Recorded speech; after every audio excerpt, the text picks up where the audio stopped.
Hi everybody. This week's YouTube video is about a topic which I think is really big for a lot of people, especially women, and that is confidence. Why do so many women lose their confidence in their 50s, and how can we regain it?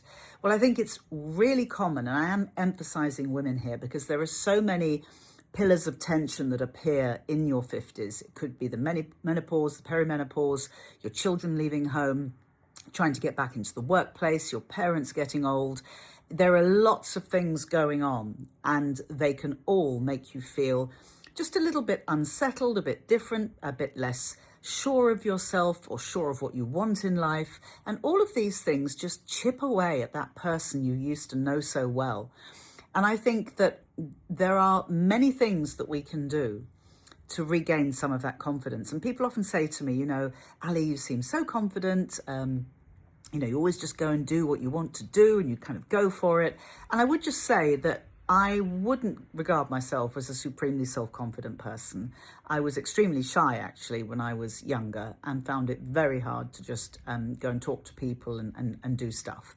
But one thing I have learned, and it was a coping mechanism really, I guess, but it's really helped, and people translate it as self-confidence, but it is something else actually, is this. And this is my tip to you if you're just thinking, how do I start? How do I get back to that place I want to be in? And it's this. You can't just say to somebody, oh, you just should be more confident. You look great, or you're smart, or whatever. That isn't going to manifest as somebody just suddenly clicking into action and having more self-confidence. I think it's much more practical and doable than that, and achievable, which is a good thing. And it's this. If I want to do something, and in my case, most recently, I launched a new brand. It's a sugar-free chocolate brand called Lekker Lekker. Now, I have zero experience in food retail. I'm 62.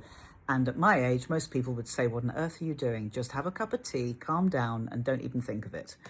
Added to which, you've got no knowledge of food retail, Alison. So on that basis, you'd say she can't possibly have the self-confidence to do that. But I viewed it differently. I said to myself, I feel really passionate about launching a sugar-free chocolate because I know how harmful added sugar is to us all. I know that cutting sugar out of my diet was why I lost 30 kilos. It changed my life. I wrote a book about it. I want to do this. So, given that I have no knowledge, how am I going to cope? And the way that I did it was to break it down into tiny little steps.